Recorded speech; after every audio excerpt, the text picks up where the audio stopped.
Hi guys ఈరోజు వీడియోలో world war movie story తెలుసుకుందాం. ఇది 2013లో వచ్చింది. అసలు కథ ఏంటి, అసలు ఎలా ఉండబోతుందో మొత్తం తెలుసుకుందాం. సో వీడియోని ఎవరైతే కొత్తవారు చూస్తున్నారో మూవీ స్టోరీస్ కోసం మన ఛానల్ తప్పకుండా సబ్స్క్రైబ్ అయితే చేసుకోండి. ఇక కథ స్టార్టింగ్లోకి వెళ్ళిపోతే, జెర్రీ లేన్ అనే వ్యక్తి ఐక్యరాజ్య సమితిలో అయితే పనిచేసి తన ఉద్యోగాన్ని వదిలేసి కుటుంబంతో కలిసి న్యూజెర్సీలో సాధారణ జీవితం గడుపుతుంటాడు. ఒకరోజు ఉదయం జెర్రీ తన భార్య కరీని ఇద్దరు పిల్లలతో కలిసి కారులో వెళ్తున్న సమయంలో అకస్మాత్తుగా ఫిలడెల్ఫియా నగరంలో భారీ దాడి జరుగుతుంది. ఒక రకమైన వైరస్ చాలా వేగంగా వ్యాపించి ప్రజలను జాంబియాలుగా అయితే మార్చేస్తుంది. ఈ వైరస్ ఎలా తయారవుతుంది అంటే, ఈ వైరస్ పడిన వ్యక్తి కేవలం 12 సెకండ్లోనైతే జాంబీగా మారిపోతాడు. నగరం నాశనం అయిపోతుంది. జెర్రీ తన కుటుంబాన్ని రక్షించుకోవడానికి కష్టపడతాడు. ఎట్టకేలకు యుఎన్ వారితో అయితే సురక్షితమైన ఓడ, ఇక నేవీ షిప్లు ఉంటాయి కదా, అక్కడికి అయితే చేరుకుంటాడు. అక్కడి నుంచే మిషన్ స్టార్ట్ అవుద్ది. ఐక్యరాజ్య సమితి అధికారులు జెర్రీకి ఒక కీలకమైన పని అయితే అప్పగిస్తారు. వైరస్ ఎలా పుట్టిందో, దాని మూలం ఏమిటో తెలుసుకోవడం.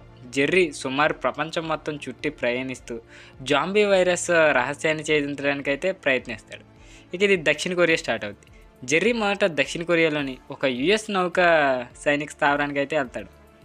జెర్రీ మొదట అక్కడ వైరస్ మొదటి కేసు బయటపడినట్టయితే సమాచారం అందింది. అక్కడ సైనికుల నుంచి జెర్రీ కొత్త విషయం తెలుసుకుంటాడు. జాంబీలు శబ్దానికి దూసుకెళ్ళిపోతారు. అయితే సడన్గా జాంబీలు దాడి చేసి కొంతమంది సైనికులను అయితే చంపేస్తారు. జెర్రీ అక్కడ నుంచి బయటపడడానికి చాలా ప్రయత్నిస్తూ ఉంటాడు. ఇక అక్కడి నుంచి ఇజ్రాయెల్ వెళ్తాడు.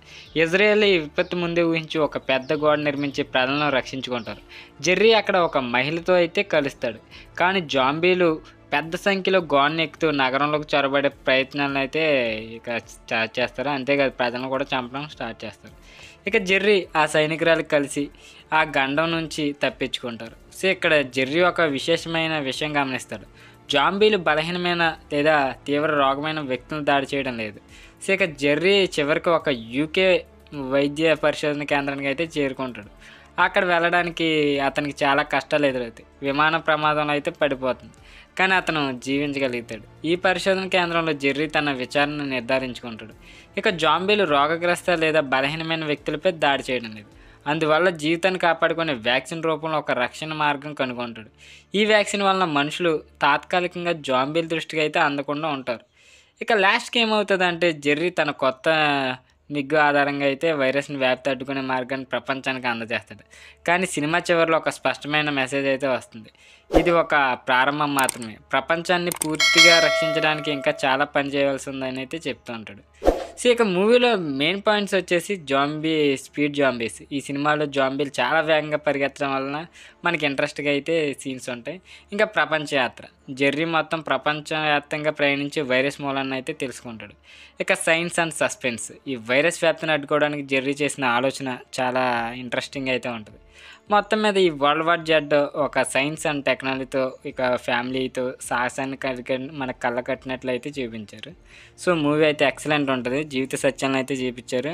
ఇంక్లూడింగ్ మన కోవిడ్ టైంలో ఎలా ఉంటుందో ఆ టైంలాగా ఈ జాంబీస్ వైరస్ అయితే వ్యాప్తి చెందిద్ది. సో మూవీ అయితే ఎక్సలెంట్ ఉంటుంది. సో మీ మూవీని అయితే చూడండి, చాలా బాగుంటుంది. వీడియో ఎక్కడితే ఎండ్ చేస్తున్నా. వీడియో నచ్చినట్లయితే తప్పకుండా లైక్ చేయండి. ఇలాంటి మూవీ స్టోరీస్ కోసం మన ఛానల్ తప్పకుండా సబ్స్క్రైబ్ అయితే చేసుకోండి.